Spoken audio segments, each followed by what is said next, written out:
30 நிமிஷங்க. 30 நிமிஷத்தில் மூட்டு வலியாக இருக்கட்டும், இடுப்பு வலியாக இருக்கட்டும், கழுத்து வலியாக இருக்கட்டும், தோள்பட்டை வலியாக இருக்கட்டும் காணாமல் போயிடும். இதுக்கு தேவைப்படுறது பிரண்டை. இப்போ நம்ம பார்க்குறது தான் பிரண்டை.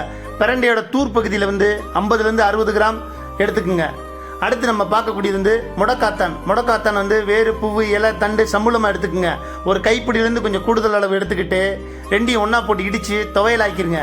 அந்த துவையலை ஒரு இரும்பு பாத்திரத்தில் வச்சு அது மூழ்கும் அளவு நல்லெண்ணெய், அதாவது ஒரு 400 மில்லியிலிருந்து 500 மில்லிக்குள்ள நல்லெண்ணெய் ஊற்றுங்க. ஊற்றி அடுப்பு எரிங்க சிறுதியா. நல்லா எரிஞ்சதும் இது வெந்து சக்கப்புறம் மேலே மிதக்கும் போது அப்படியே அடுப்பை நிறுத்திட்டு எண்ணெயை வடித்து எடுத்துக்கிட்டு அந்த எண்ணெயில் 10 கிராம் பச்சை கருப்பூரத்தை நுணுக்கி உள்ளே போட்டுருங்க. உள்ளே போட்டு பத்திரப்படுத்தி வச்சுக்கோங்க. மருந்து ரெடி. வலி எங்கெங்கே இருக்கும் உங்களுக்கு அந்த இடத்துல ஒரு சின்ன கரண்டியில் எடுத்து சுட வச்சு வலி உள்ள இடத்துல நல்லா தேய்ச்சி விட்ருங்க. தேய்ச்சி விட்டுட்டு ஒரு அரை மணி நேரம் கழித்து சுடுதண்ணி வச்சு ஒத்தரம் கொடுத்தாலும் சரி, இல்லை கழுவி விட்டாலும் சரிங்க, வலியை 30 நிமிஷத்தில் காணாமல் போயிடும். மேலும் தகவலுக்கு நான் மேலே தெரிகிற நம்பருக்கு கால் பண்ணுங்கள்.